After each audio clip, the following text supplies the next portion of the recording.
বডিগুলো টুকটাক করছেন কিভাবে? শরীয়তপুর সদর উপজেলায় ঘটে যাওয়া এক ভয়াবহ হত্যাকাণ্ড দেশজুড়ে চাঞ্চল্যের সৃষ্টি করেছে। পারিবারিক কলহের জেরে স্বামী জিয়া সর্দারকে হত্যা করে তার লাশ টুকরো টুকরো করে কয়েকদিন ড্রামে ও ফ্রিজে লুকিয়ে রাখার অভিযোগ উঠেছে স্ত্রী আসমা আক্তারের বিরুদ্ধে। পুলিশ বলছে, অভিযুক্ত নারী প্রাথমিক জিজ্ঞাসাবাদে হত্যার কথা স্বীকার করেছেন। উঠছি, ওঠাতে দুইজনে হাতাহাতি করতে করতে এই দরজার পাশে একটা রড ছিল, সে রড দিয়ে বাড়ি দিছি। আমি এসে করি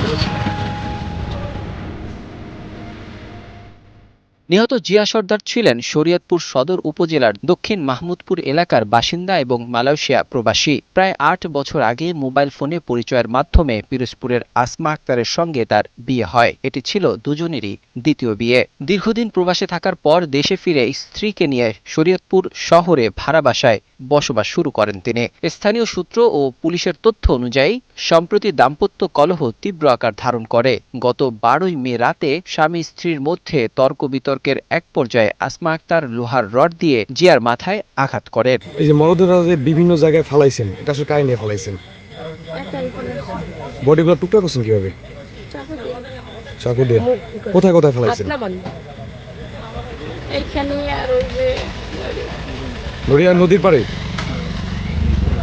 আপনার নাম কি? আসমা। আপনার আপনার হাজবেন্ডের নাম? যারা মারছেন? হ্যাঁ, জিয়া সর্দার। ঠিকানা কোথায় আপনাদের? আমরা চন্দ্রপুরে থাকতাম বাসায়। আপনার বাসা কোথায়? দেশের বাড়ি কোথায়? আমার দেশের বাড়ি পিরোজপুর। পিরোজপুরে। বিয়ে করছেন কত বছর আগে? ৮ বছর। কিভাবে বিয়ে করছেন? মোবাইলে। আপনার স্বামী কি করতো? মা বাহিরে থাকতো। কোন দেশে থাকতো? দেশে আসছে কবে? দেশে এসে গত কোরবানির পরে। এরপর একসাথেই থাকতেন চন্দ্রপুরে? এর আগে আপনি কোনো মার্ডার করছেন? মাদার ভাই, আমি একটা পিঁপড়েও মারি নাই। আর এখন আমি কেমনে কি করলাম আমি নিজেই জানি না। এই কবে মারছিলেন তাকে? মঙ্গলবারের দিন রাতে। মঙ্গলবার রাতে? বুধবার পড়ে গেছে।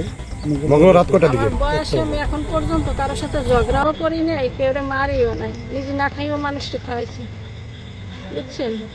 আমার ভাগ্যে আছে তাই হয়ে গেছে, বুঝছেন? শয়তানের ভাজিতে যাতেও আমার ভাগ্যে আছে তাই হয়ে গেছে, বুঝছেন? আপনার ছেলে মেয়ে নাই? এক ছেলে এক মেয়ে। তারা কি করে?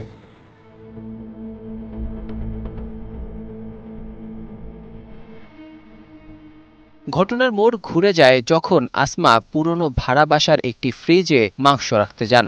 দুর্গন্ধ ছড়িয়ে পড়লে স্থানীয়দের সন্দেহ হয়। পরে তারা জাতীয় জরুরি সেবা 99-এ ফোন করেন। খবর পেয়ে পুলিশ ঘটনাস্থলে গিয়ে আসমাকে আটক করে এবং জিজ্ঞাসাবাদে হত্যার বিষয়টি জানতে পারে।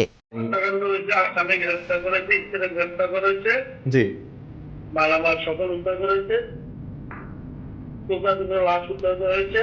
জি। যে চাকু বা ছোড়া দিয়ে তাকে আঘাত করছে বা যে রোড দিয়ে প্রথম বাড়ি দিচ্ছে সবগুলো উদ্ধার করা হয়েছে।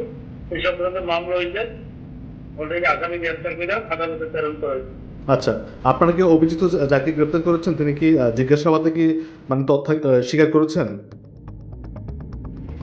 ওনার স্বীকার করছে, ওনাই জায়গায় গিয়েছে, কোনটা দিয়ে মারছে, কোনটা দিয়ে কাটছে, কোনটা দিয়ে কি করছে, সব ওনার তথ্য মতে স্বীকার করছে। এবং যেখানে যে টুকরা করে 3 জায়গায় ফালানো হয়েছে তার দেখানোর মধ্যে তাকে নিয়ে এগুলা ইয়ে করা হয়েছে। আচ্ছা, এখানে কি আর অন্য কাউকে জড়িত পেয়েছেন কিনা? না, কোনো তথ্য নাই এখন। পুলিশের ভাষ্য অনুযায়ী অভিযুক্তের দেওয়া তথ্যের ভিত্তিতে বিভিন্ন স্থান থেকে মরদেহের খণ্ডিত অংশ উদ্ধার করা হয়েছে। নড়িয়ার পদ্মা নদীর তীর থেকেও হাত পায়ের অংশ উদ্ধার করা হয়। নৃশংস এই ঘটনা স্থানীয়দের মধ্যে আতঙ্ক ও ব্যাপক আলোচনার জন্ম দিয়েছে। বিশেষ করে হত্যার পর মরদেহ খণ্ডিত করে লুকিয়ে রাখার বিষয়টি অনেককেই হতবাক করেছে। Desk report, 21 television.